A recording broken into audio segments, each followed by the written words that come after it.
Կար սիրելի պրոդուկտ, որը չկար շուկայում։ Ինչն է դարձնում բրենդը այնքան լավ, որ հաճախորդները վերադառնում են նորից ու նորից։ Միշտ կա ավելի լավացնելու տեղ։ Երբ է եղել այն պահը, երբ հասկացաք, որ Գոչան արդեն մեծ բրենդ է դառնում։ Գոչան զգացողություն է ինձ համար։ Օրինակ դժվար չէ պահպանել որակը, Դրել եմ բարձր նշաձող, մասշտաբը ավելի մեծանում է։ չհանգստանաս, չթուլանաս։ Ողջույն բոլորին։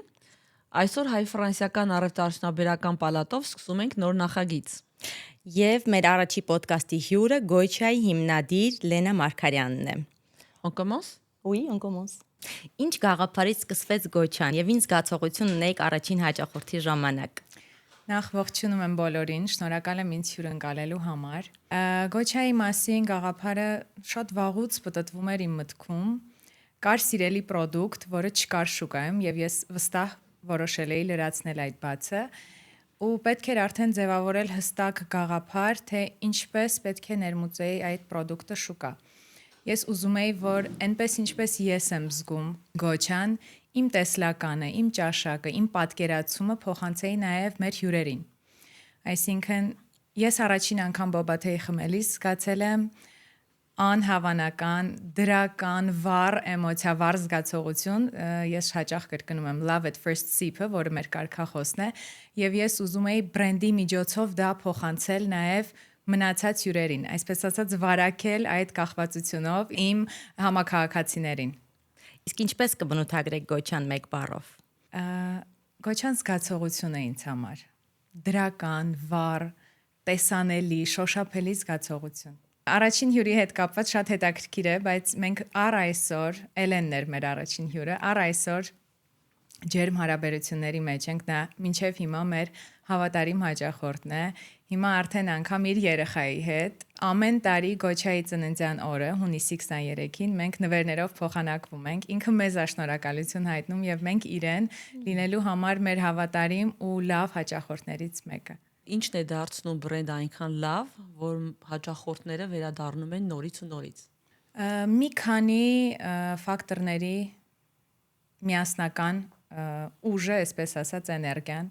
Առաջինը բնականաբար ու ինձ համար ամենակարևորը դա որակյալ ու համեղ պրոդուկտն է, որը երբեք ոչ մի րոպե, ոչ մի մասնաճյուղում, ոչ մի անգամ չպետք է զիջի այն որակն ու այն ստանդարտը, որը ի սկզբանե դրված է եղել։ Դրական փորձառությունը, երբ որ հյուրը մտնում է ներս ու իրեն զգում է այդտեղ սպասված, սիրված, լսված, վիզուալ հաճելի միջավայրը շատ կարևոր է ինձ համար, ես էսթետ եմ, ինձ համար շատ կարևոր է, որ վիզուալ ամեն ինչ լինի գեղեցիկ։ Եթե նկատել եք Գոչայի ըմպելիքները, բացի համային առավելություններից, նաև շատ գեղեցիկ են վիզուալ, այսինքն դու նայում ես քո ըմպելիքին, արդեն լավ տրամադրությունը, արդեն այդ վիզուալ հաճույքը ստանում ես։ Այդ ամբողջը միասին ստեղծում է զգացողություն, փորձառություն, որին անընդհատ ուզում ես վերադառնալ։ Երբ է եղել այն պահը, երբ հասկացաք, որ Գոչան արդեն մեծ բրենդ է դառնում։ Իրականում Գոչան հենց մեծ բրենդ էլ ծնվել է իմ մտքում։ Ես հենց իրեն այդպեսին էլ պատկերացրել եմ, այսինքն հենց սկզբից դրել եմ բարձր նշաձող ինձ համար ու երբ որ սկզբնական ցանկացած նոր պրոդուկտ շուկայում մարդկանց համար հետաքրքիր է գալ փորձել ու սկզբում մենք հենց բացման պահից արդեն բավականաչափ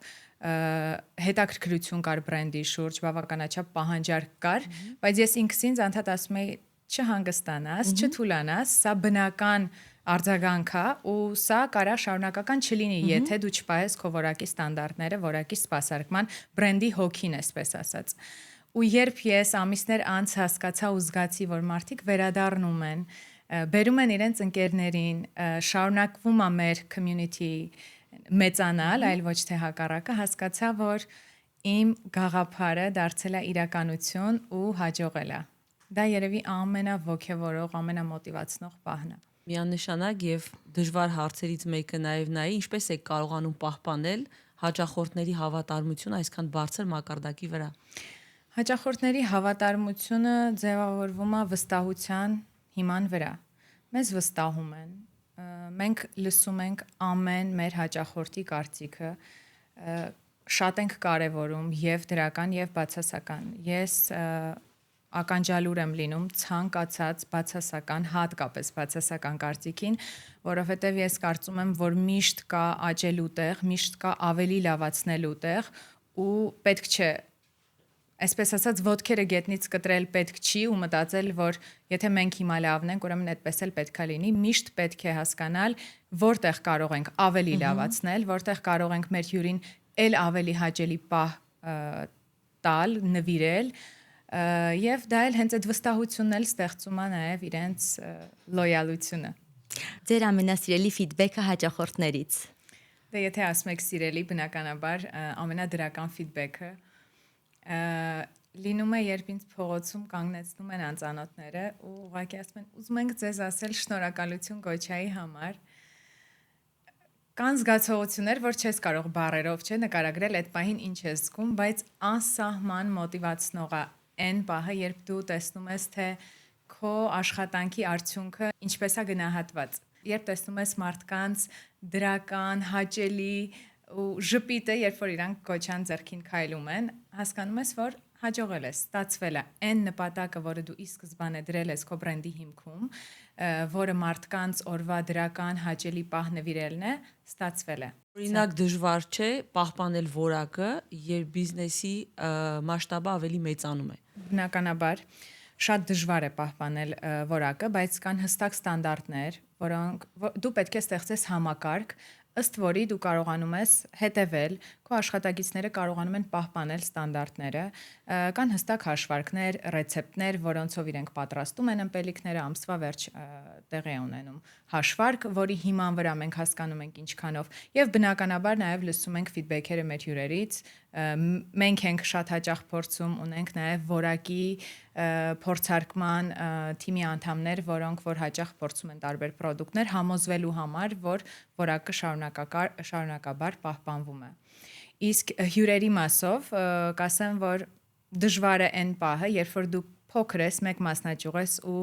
կարելի ասել դեմքով ճանաչում ես քո բոլոր հյուրերին, մեծանալով հանդերձ չկորցնել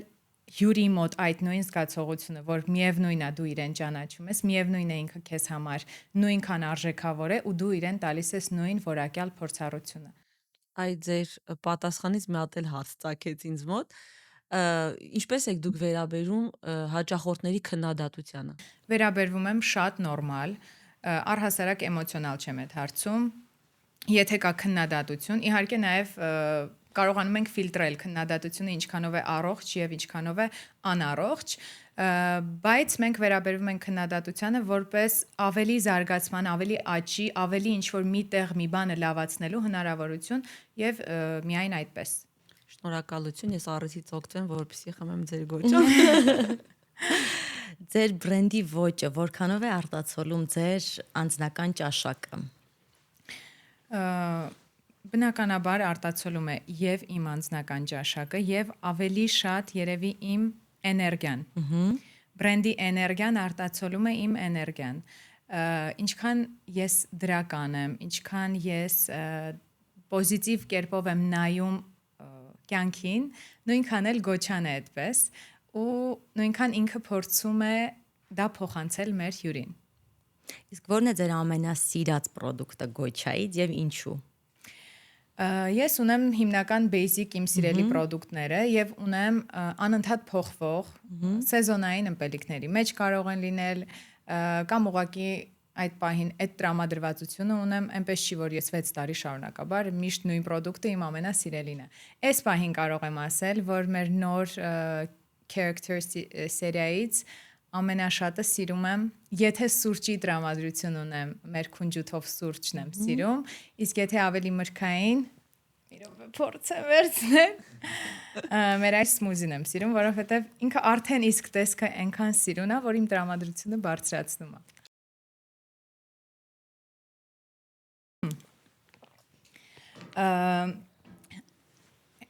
Օրինակ հենց այս սմուզին, մանգոյի, բալի, արքայախնձորի, ելակի հիմքով եւ սպիտակ հատվածի իմիջիայլոց ամբողջովին վեգան տարբերակ է։ Այս սպիտակը կոկոսի կրեմ է, կարելի է համարել բավականին առողջ վիտամիններով հարուստ տարբերակ։ գործող, հետեւաբար հետաքրքիր է ինչպես եք ընտրում ինչ որ մի նոր բան ձեր բրենդում ավելացնելու համար։ Դա իմ ամենասիրելի process-ն է, որովհետև կապ ունի կրեատիվի ստեղծագործության հետ։ Նախ ուսումնասիրում ենք մեր վաճառքները, թե առհասարակ որ պրոդուկտներն են ամենաշատը կպել մարդկանց, ամենաշատը որն են մարդիկ սիրել։ Հետո նաև ինտուիտիվ ես զգում եմ, թե այդ պահին ինչ է պետք մեր հաճախորդին, ուսումնասիրում համաշխարհային տենդենսները եւ տեղայնացնում դա Գոչայի վրա։ Անում ենք բազմաթիվ էքսպերիմենտներ, հետաքրքիր փորձեր ենք ունենում, դա կարող է տևել օրինակ մոտ 2 ամիս, մեր վերջին տեսականին մոտավորապես այդքան է տևել ստեղծումը, որովհետև 1 փորձ, 2 փորձ, 3 փորձ այնքան է թրծվում product-ը, մինչև որ վերջնական հաստատումը չի ստանում իմ կողմից։ Իսկ եղել է որ ձեր ինտուիցիան օրինակ ձեզ խափի,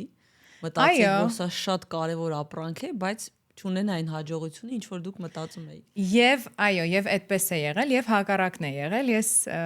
շատ եմ խոսել սրա մասին, բայց կասեմ, դա ինձ համար Taro Milk Tea ֆենոմենն էր, որը բացումից առաջ, երբ նոր էինք բացում, նոր էի բացում, այսպես ասեմ, որովհետև ամեն ինչը անում էի ես։ Թե միջազգային շուկայից հումքի ձեռքբերումը, տարբեր արտադրողներից նմուշների ստացումը, հիմնվելով իմ անձնական ճաշակի վրա, ես պատվեր էի գրանցել ու ամենակիչը պատվիրել էի հենց Taro-ի հումքը։ Բացումից 1 շաբաթ անց հումքը վերջացավ։ Ու քանի որ հումքը ներմուծում ենք Ասիայից, մոտավորապես պատկերացնում եք, որ դա տևում է մոտ 3 ամիս։ Ինձ մոտ շոկ էր, որ մարդկանց ամենաշատը դուր է եկել այն product-ը, որը ինձ ամենակիչն էր դուր եկել։ Եվ այդպես ամեն տեղից, էլ ինքնաթիռով, էլ ծանոթների միջոցով, ծայրին հասցնելով մի կերպ բերեցինք մեր Taro Milk Tea-ին, որ մեր հյուրերը վերջապես բավարարված իրանց զգան, որովհետև անverջ գալիս էին ոնց թե դուք Taro Milk Tea չունեք, բայց ինչի եք աշխատում այդ դեպքում։ Ամեն անգամ պատկերացնում եմ ձեր ոնց որ ռեակցիան դրա վրա, որ էլի Taro Milk, բայց նորմալ է, մարդկանց կարծիքները սուբյեկտիվ են իրականում։ Այո, համ ինձ մեղավոր է զգում, որ այդ բան չեմ կարող բավարարել իմ հյուրի պահանջը, բայց համ էլ գիտակցում եի, որ դա իմ սխալն էր։ Ու դրանից հետո արդեն պատվերները կամ առհասարակ փորձարկումների ժամանակ միայն իմ ճաշակի վրա չեմ հիմնվում, ֆոկուս գրուպա ունեմ իմ ընկերների կամ տարբեր մարդկանց, ովքեր որ համային լավ զգացողություն ունեն, որ ամեն մարդ գտնի իր ճաշակին համապատասխան ըմպելիքը, միայն իմ ճաշակի վրա դա հիմնված չլինի։ Օրինակ process-ը երկար է տևում այդ ընտրման։ Այն պայից սկսած եւ որոշում եք նոր ապրանք ներմուծել ապրանքատեսակների մեջ եւ վերջնական որոշումը, որ այո, սա է ճիշտ ապրանքը, որ պետք է հաջորդին լինի։ Տևողությունը կախված է թե ինչքանով է օրինակ առաջին նմուշը համապատասխանում մեր ստանդարտներին։ Եթե առաջին նմուշից իսկ հաստատում ենք, ապա ավելի արագ է տևում, բայց լինում են դեպքեր, որ 2, 3, 4, 5 անգամ անգամ մենք դեռ փորձարկումներ ենք անում։ Հաջորդ անգամ ես եք փորձեմ ձեր նորամուծությունները։ Ես մեկ իմ կարծիքը անպայման կասեմ։ Անպայման։ Ինչն է ձեզ մոտիվացնում զարգացնել Գոչան։ Ես նենց շուտ եմ մոտիվացվում իրականում։ Երբ կարող է փողոցով անցնելիս տեսնեմ ինչ որ մեկի ձեռքին Գոչայի բաժակ, ինձ համար դա արդեն լինի մոտիվացիա։ Երբ ես տեսնում եմ, որ իմ աշխատանքի արդյունքը գնահատված է, դա արդեն ինձ մոտիվացիա է շարունակելու։ Ու մի բան էլ, մոտիվացված մշտապես չես կարող լինել։ Մոտիվացիան գալիս է գնում է, բայց երբ որ դու արդեն աշխատանքային հստակ ռուտինայի մեջ ես լինում ու էլ հետ դարձ ճանապարհ չունես, դու գիտես որ պետք է միշտ շարժվես առաջ, անկախ այդ պահին դու ունես տրամադրություն, մոտիվացված չես, գերհոգնած ես, բըրնաութի մեջ ես, դու պետք է շարունակես մինչև վերջ, մինչև հասնելու մեր մեծ նպատակին։ Իսկ որն է ձեր գլխավոր նպատակը։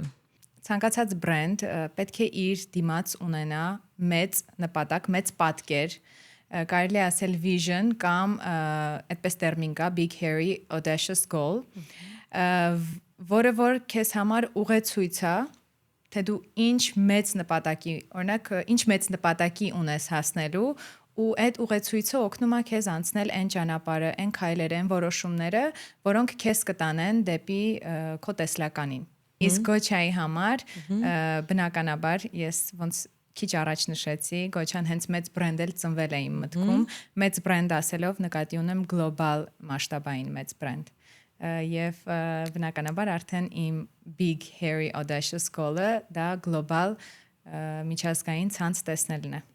Անդրադառնանք մարքեթինգին։ Ինչքանով եք դուք ներգրավված եղել ինքներդ մարքեթինգում, թե Գոչայի զարգացման գործում մարքեթինգի մեծ թիմ է աշխատել։ Չէ, մարքեթինգի մեծ թիմ չի աշխատել։ Գոչան լոնչելուց անգամ ասեմ ես շատ քիչ պատկերացում ունեի մարքեթինգի մասին, զուտ տերմինը գիտեի ու գիտեի ինչի համար է ինքը, բայց առհասարակ Գոչան բացելուց երևի ավելի շատ դեր է ունեցել իմ անձը, որովհետև մինչև Գոչայի բացումը, եթե կան մարդիկ, ովքեր ինձ վաղուց հետևում են, կհիշեն, որ ես live բոբայի պատրաստում ցույց էի տալիս նմուշները, որոնք ստացել էի ընկերներիս հետ դեգուստացիաներ էինք կազմակերպում եւ մարդկանց այդ խումբը ինձ հետ հավասար սպասում էր Գոչայի բացմանը, ցույց էի տալիս շինարարական process-ները, կրեատիվ process-ները ու դա ամբողջը անում էի ոչ թե որպես դիտարկելով դա որպես մարքեթինգային քայլ, այլ դա բնական օրգանիկ ձևով գալիս էր ինձանից։ Ու հիշում եմ, որ նոր էինք բացվել ու երկար հերթեր էին դրան դիմաց իմ ծանոթներից ովքեր աշխատում են մարքեթինգի ոլորտում ինձ ասում էին շատ ուժեղ մարքեթինգային քայլ ես արել, sense նայում էի ասում էի, բայց ի՞նչը այս հերթերը որ sense կազմակերպել ես, ասում եմ ես կարելի էր մտածել, բայց ես անգամ դրա մասին չեմ էլ մտածել։ Պրոդուկտի հանդեպ հետաքրքրությունը այնքան մեծ էր, որ դա բնական կերպով եղել էր, բնական տարբերակով ստացվել էր։ Ու այդ ժամանակ միայն ունեի մի աղջիկ, ով Instagram-ի կոնտենտներ ստեղծում ու իր հետ վարում էինք։ Հետո արդեն մի քիչ մեծանալով սկսեցի աշխատել մարքեթինգային կամպանիաների հետ։ Իսկ հիմա արդեն in-house մարքեթինգի թիմ ունեմ։ Ճիշտ ասեցիք, որ բնական process-ը ինքը շարունակվում է, բայց ամենադժվար պահը դա պահպանելն է երկարաժամկետ, քանի որ մարդկանց հետաքրքրությունները կարող են փոխվել կամ մի շարք այլ պատճառներ։ Այստեղից էլ նաև գալիս է այն, որ շատ մարդիկ տեսնում էին ձեր հերթերը փողոցներում եւ առաջանում է մրցակցություն։ Հետևաբար կարծում եմ, որ դուք ունեցել եք մրցակիցներ, որոնք ցանկացել են կրկնօրինակել ձեզ, եւ դուք պետք է մտածեիք մի նոր գաղափար կամ ինչ որ մի բան կարողանալով պահպանել ձեր յուրահատկությունը, առանձնահատկությունը շուկայում։ Գիտեք, ես առհասարակ, եթե անգամ փորձում են կրկնօրինակել, ես դա նայում եմ որպես կոմպլիմենտ։ Ուրեմն մենք ամեն ինչ ճիշտ ենք անում, եթե մարդիկ փորձում են կրկնօրինակել։ Կարելի է կրկնօրինակել product-ը, բայց մտածելակերպը, գաղափարախոսությունը, բրենդի հոգին կրկնօրինակել հնարավոր չէ։ Ու առհասարակ իրականում կլինի դա Գոչայի թեմայից դուրս անգամ կլինի մարդ, որ կրկնօրինակում է ինչ-որ մարդու կամ առհասարակ ինչ-որ այլ բնագավառի մասին եմ խոսում, երբ որ դու կրկնօրինակում ես, դու միշտ երկրորդն ես լինում, ու դա բոլորն են տեսնում։ Այսինքն քո ընտրությունն է լինել երկրորդը, եթե դու դրա հետ հաշտես, խնդիր չկա։ Կամ քո ընտրությունն է ստեղծել քոնը, ինչ-որ նոր ոճով։ Դու կարող ես ոգեշնչվել այլ պրոդուկտից, դու կարող ես ոգեշնչվել այլ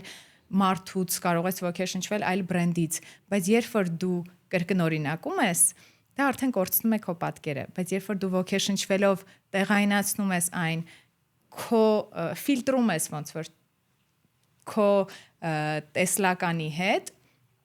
արդեն դու ստեղծում ես քո յուրահատկությունը։ Այո, դա ճիշտ է, ցանկացած բրենդի հաջողությունը դա իր ինքնատիպության մեջ է, դա միանշանակ այդպես է եւ ես համոզված եմ, որ մի շարք երիտասարդներ ոգեշնչվել են ձեր գործունեությամբ եւ ինչ խորհուրդ կտայիք այդ երիտասարդներին, ովքեր ցանկանում են ստեղծել հաջողված բրենդ։ Իրականում ասեցիք ու հիշեցի օրեր առաջ Դիլիջանի UWC դպրոցում էի ու ինձ մոտեցան ուսանողներ, ասեցին, որ մենք ոգեշնչվել ենք ձեզանով ու այստեղ մեզ մոտ կամպուսում ստեղծել ենք Բոբայի take away get այնքան ոգևորիչ էր դա ու հենց իրենց աչքերում այդ ոգևորությունը որ տեսնում ես որ իրանք ինչ որ նոր բան են փորձում անել, ինչ որ հետաքրքիր գաղափարը իրականություն են ուզում դարձնել, շատ ոգևորիչ է։ Ես դա չեմ դիտում որպես կրկնօրինակում։ Այ դա արդեն ես դիտում եմ որպես մոտիվացիա։ Իսկ ինչ խորհուրդ կտամ գտնել մի բան, գտնել product բնագավառ, ծառայություն, ցանկացած մի բան, որով դու կապրես։ որով դու անգլերեն լավ խոսք կա, obsessed կլինես ու ոչ մի դժվարություն, ոչ մի burnout, ոչ մի հոգնած իրավիճակ քեզ չի ստիպի, որ դու հետ կանգնես քո ընտրությունից։ Կարևոր է շատ ստեղծել product, իրոք որակյալ product։ Ինձ համար դա անքննարկելի է, ես շատ խստապահանջ եմ որակի հանդեպ, որովհետև եթե դու ստեղծում ես շատ սիրուն բրենդ, շատ սիրուն փորձառություն, բայց product-ը լավը չի, դա ժամանակավոր է դու շուկայից, այն էլ այսօր դու շուկայից շատ շուտ դուրս կգաս, բայց երբ որ քո product-ը լավն է, քո տեղը դու արդեն ամրապնդում ես վերջ։ Այսինքն ամրապնդելուց հետո բնականաբար դուք ասեցիք, որ տեսնում եք գոչայի գործունեությունը ավելի մեծ մասշտաբով։ Մեծ մասշտաբի նկատի ունեք Հայաստանի սահմաններից դուրս, բացել ձեր բոլոր այլ մասնաճյուղերը։ Ես առհասարակ չեմ սիրում խոսել պլաններից, երբ որ իրենք դեռ միայն պլաններ են։ Ես սիրում եմ գործել, հետո արդեն ցույց տալ մեր աշխատանքի արդյունքը։ Բայց ամբիցիաները մեծ են, պլանները մեծ են, հետևեք։ Հուսամ շուտով արդեն կտեսնենք արդյունքները։ Դուք անպայման հաջողության կհասնեք, քանի որ ինքնատիպ մոտեցում։ Ինձ օրինակ հետաքրքիր է։ Դուք առավոտյան ո՞նց եք սկսում ձեր օրը։ Գոչայով, գոչայի սուրճով, թե ըմպելի ինչ որ առողջարար ըմպելիքով, ո՞նց է սկսում ձեր օրը։ Սա երևի սենց առանձին ոդքասթի թեմա է, որովհետև առհասարակ ես իմ առավոտը սկսում եմ բանջարեղենով։ Ցանկացած տեսակի սմուզի կլինի մրգային, թեկուզ եւ խնձորը օրինակ, թեկուզ եւ առողջարար, բայց ես սկսում եմ իմ օրը ոչ քաղցր նախաճաշով, հետո վերջում միայն վերցնում եմ օրինակ սուրճի փոխարեն այս պահին խմում եմ քունջութով մեր սուրճը, որովհետեւ իմ տանը շատ մոտ է գոչան։ Քունջութով սուրճն եմ վերցնում կամ ինչ որ սմուզի եմ խմում մրգային։ Այդպես։ Փորձում եմ քիչ խոսել, որ խմեմ վերջացնել իմ գոչը։ Իմ աղջիկը գոչայի ջատագով է։ Ես իմ լոյալ, ամենանվիրական ու ամենաէմոցիոնալ հաճախորդները հենց երեխաներն են ու էլի դիլիջանում իմիջայլոց post-ել էի այդ աղջիկա story-ին հայ աղջիկ էր, բայց սևամորթ, անունն էլ Նայիրի ու ինքը նենց ոգևորությամբ էր պատմում, թե ոնց չի պատկերացնում առանց գոչայի իր կյանքը, ասում է իմ կյանքը բաժանվել է դրանից առաջ ու հետո, ես չգիտեմ ես առանց գոչայի ոնց եմ ապրել, դա շատ մոտիվացնող է։ Շնորհակալություն, շատ ոգևորիչ էր ձեր ոդկասթը եւ հուսով եմ ել ավելի շատ մարդիկ կոգեշնչվեն այս մեր հաճելի մտերմիկ զրույցից հետո եւ մաղթում ենք ձեզ նորանոր հաջողություններ եւ միջազգային մասշտաբի հաջողություններ գոչայի հետ կապված։ Շնորհակալություն ոդկասթի մասնակցելու համար։ Կարծում եմ շատ երիտասարդներ, ովքեր կտեսնեն այս մեր ոդկասթը, կմոտիվացվեն եւ ձեզ նորանոր հաջողություններ եմ մաղթում։ Շատ կարեւոր է անել մի բան, որ մարդ իրոք զգում է ու ես այսօր զգացի, որ դուք իրոք զգում եք այն ինչ անում եք, իրոք սիրում եք այն ինչ անում եք ու հաջողության գաղտնիքը հենց դրանում էլ կայանում է, անել այն ինչ սիրում եք։ Ես էլ ձեզ եմ շնորհակալ հաճելի զրույցի համար։